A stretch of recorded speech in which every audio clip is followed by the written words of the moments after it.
अस्सलाम वालेकुम। 3 जनवरी की रात वेनेजुएला के लोग क्राकस शहर में सो रहे थे। अचानक से धमाकों से लोगों की नींद खुल गई। इन धमाकों को करने वाला मुल्क अमेरिका था, लेकिन बात धमाकों तक खत्म नहीं हुई। अमेरिका की आर्मी ने वेनेजुएला के सदर निकोलस मदुरो और इसकी बीवी को गिरफ्तार करके अमेरिका ले गए। किसी मुल्क के सदर को ऐसे पकड़ना और दूसरे मुल्क में ले जाना कोई आम बात नहीं। अमेरिका ने निकोलस मदुरो के ऊपर इल्जाम लगाया है कि वेनेजुएला से 70% नशा आवर चीजें अमेरिका में स्मगल की जाती थीं। इस ऑपरेशन में 150 से ज्यादा जहाजों ने हिस्सा लिया। मुल्क में मुकम्मल तौर पर खौफ व हरास फैल चुका है।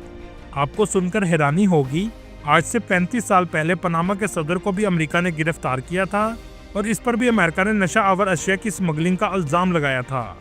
अमेरिकी अटॉर्नी जनरल के मुताबिक निकोलस मदुरो और इसकी बीवी पर अमेरिका में मुकदमा चलाया जाएगा। ये है इस रात का मंजर जब इस शहर पर हमला किया गया। लोगों ने ये आग और धुआं अपनी घरों की खिड़कियों से देखा। पहला धमाका रात 12:50 पर हुआ और सिर्फ 3 घंटे के ऑपरेशन से मुल्क के सदर और इसकी बीवी को उठा लिया गया। कुछ रिपोर्ट्स के मुताबिक वेनेजुएला के आर्मी चीफ अमेरिका का साथ दे रहा था और सदर का तख्ता पलटने में अमेरिका की मावनत भी की, क्योंकि ऐसा ऑपरेशन वेनेजुएला की फौज की मावनत के बगैर मुमकिन ही नहीं था। लेकिन सोचने की बात यह है कि ये सब कुछ क्यों हुआ। इसकी पहली और सबसे बड़ी वजह है तेल के ज़खायर।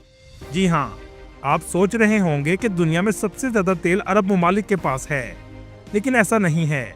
दुनिया में सबसे ज़्यादा तेल के ज़खायर वेनेजुएला के पास हैं, जो तकरीबन 303 बिलियन बैरल के करीब हैं, जो पूरी दुनिया का तकरीबन 17.5% बनते हैं, जिसकी वजह से दुनिया के बहुत से ममालिक इस मुल्क पर नजर रख कर बैठे हैं।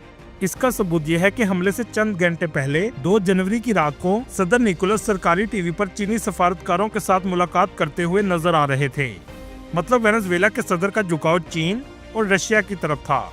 इसी मुलाकात के बाद हमलों का आगाज हुआ। कुछ लोगों ने इस हमले को अफसोसनाक करार दिया, जबकि मुल्क की ओपोजिशन जमातों और इसके हामियों ने जश्न मनाया कि मुल्क को आज़ादी मिल गई।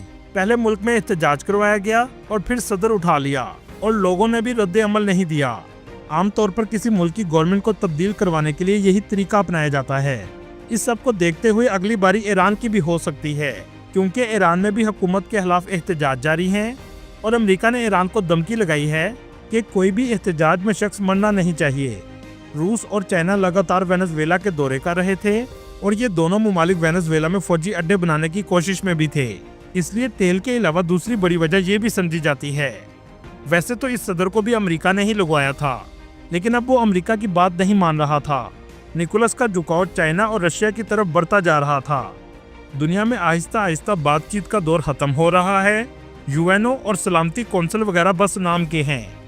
जो ताकत में है वही सब कुछ है, जिसकी लाठी उसकी भैंस। अमेरिका ने वेनेजुएला पर 900 से ज्यादा पाबंदियां लगाई थी।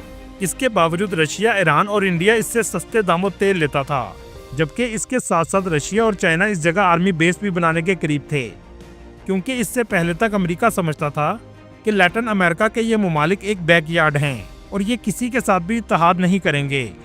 लेकिन ये सब अमेरिका को अब खटकने लगा था, जिसके बाद अमेरिका ने देर किए बगैर मिलिट्री ऑपरेशन कर दिया। दोस्तों, चलें अब आपको दिखाते हैं ये मुल्क कैसा है और यहाँ लोगों की जिंदगी कैसी है। वेनेजुएला का ऑफिशियल नाम बोलिवियन रिपब्लिक ऑफ वेनेजुएला है।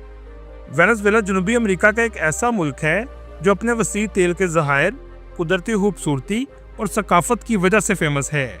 इस मुल्क की कुल आबादी 3 करोड़ 40 लाख के करीब है, जबकि इस मुल्क का कुल रकबा 9,16,445 मुरबा किलोमीटर है। इस मुल्क का border Guyana, Brazil, Colombia, Trinidad and Tobago, Aruba, Bonaire और कराको से लगते हैं। इसके अलावा कैरिबियन सी और अटलांटिक सी की साहली पट्टी भी लगती है। वेनेजुएला जनूबी अमेरिका के सबसे गरीब ममालिक में से एक है। यहाँ के लोग स्पेनिश जुबान बोलते हैं, क्योंकि बहुत अरसा इस मुल्क पर स्पेन ने राज किया है। यहाँ के रहने वाले लोग गुर्बत की जिंदगी गुजारते हैं। इसकी सबसे बड़ी वजह यह है कि अमेरिका ने इस मुल्क पर माशी पाबंदियां लगाई हैं, जिसकी वजह से इस मुल्क के माशी हालात बहुत अरसा से खराब हैं। अमेरिका तवील अरसे से वेनेजुएला के इंतहाबी अमल और सियासी क़यादत से नाखुश था। 2015 में ओबामा ने इस मुल्क पर पाबंदियां लगाईं। हुआन ग्वाइडो को अबूरी सदर के तौर पर तस्लीम किया, जिसके जवाब में मादुरो हुकूमत ने अमेरिका से सफारती ताल्लुकात खत्म कर दिए और सफारतकारों को भी मुल्क से निकालने का ऐलान कर दिया। दोस्तों, किसी भी मुल्क में सफारतखाना ही जासूसी का सबसे अहम जरिया होता है। इसी वजह से वेनेजुएला की हुकूमत ने सबसे पहले अमेरिकी सफारतखाने को खत्म करने का हुक्म दिया था, लेकिन इसके बाद मुल्क में माशी अदम इस्तेकाम पैदा हो गया। ओपोजिशन पार्टी मुल्क में हर वक्त एहतजाज वगैरह करती रहती थी। दोस्तों, लेकिन आज ये होने वाले वाकयात की वजह सियासी नहीं बल्कि तेल है, क्योंकि वेनेजुएला दुनिया में सबसे बड़े तेल के ज़खायर रखता है, लेकिन जहाँ के लोग गुर्बत की जिंदगी गुजारते हैं। सोचने की बात यह है कि अमेरिका तेल क्यों चाहता है। इसकी वजह यह है कि किसी भी मुल्क के लिए जंग के दौरान सबसे अहम चीज तेल होती है। इसलिए इस मुल्क पर अमेरिका अपना कंट्रोल चाहता है, ताकि दुनिया के सबसे बड़े तेल के ज़खायर इसके कब्जे में आ जाएं। मुल्क का दारुल हुकूमत क्रॉकस सिटी है, जो मुल्क का सबसे बड़ा शहर होने के साथ साथ इक्तसादी और माशी मरकज भी है।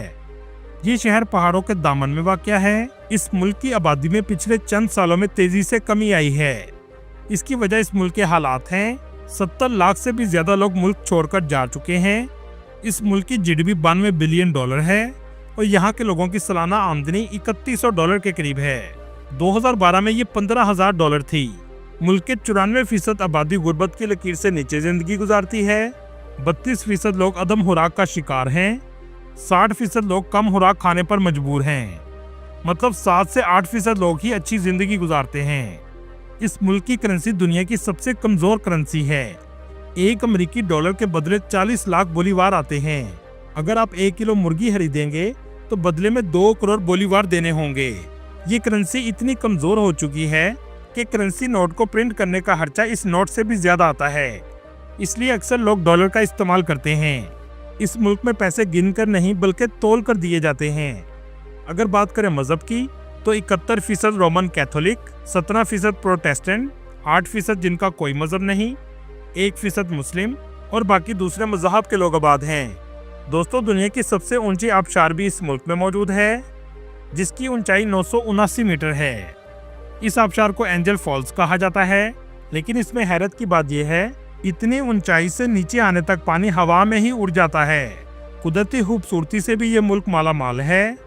अगर इस मुल्क के हालात को खराब ना किया जाता तो ये मुल्क टूरिज्म से भी बहुत पैसा कमा सकता था। माउंट रोराइमा इस मुल्क का अहम पहाड़ है, जिसकी बनावट आम पहाड़ों से बहुत अलग है। देखने में ये अफ्रीका के टेबल माउंटेन जैसा भी लगता है। इस पहाड़ की ऊपर की सतह मुकम्मल तौर पर हमवार है। वहाँ के लोग इस पहाड़ को देवताओं का घर भी कहते हैं।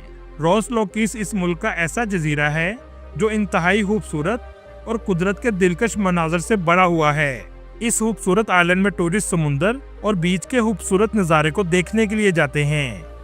वेनेजुएला का एक शहर कोरो है, जो कोलंबस के ज़माने से कायम है। 1993 में इस शहर को यूनेस्को वर्ल्ड हेरिटेज साइट में भी शामिल किया गया था। ये शहर सहराई मनाजर और सकाफती वर्से के लिए फेमस है। इस शहर की गलियां और इमारतें अपनी तारीख को बयान करती हैं। लॉस मेजरोस हैटोस इस मुल्क का ऐसा इलाका है जहां आप दुनिया का सबसे बड़ा चूहा देख सकते हैं और दुनिया का सबसे बड़ा सांप एनाकोंडा भी यहाँ पाया जाता है। दोस्तों, इस वक्त इस मुल्क में सफर करना बहुत खतरनाक है। पानी, बिजली, खुराक की अक्सर कमी रहती है। यहाँ तक कि अद्वियात वगैरह भी आसानी से नहीं मिलती। इसी वजह से इस मुल्क का सफर करना बहुत मुश्किल है। दोस्तों, ये थी आज की हमारी इन्फॉर्मेटिव और दिलचस्प वीडियो। आपको वीडियो कैसे लगी कमेंट में जरूर बताइएगा और नए आने वाले दोस्तों से गुजारिश है हमारे चैनल को सब्सक्राइब और लाइक जरूर कीजिएगा। अगली वीडियो तक अल्लाह हाफिज।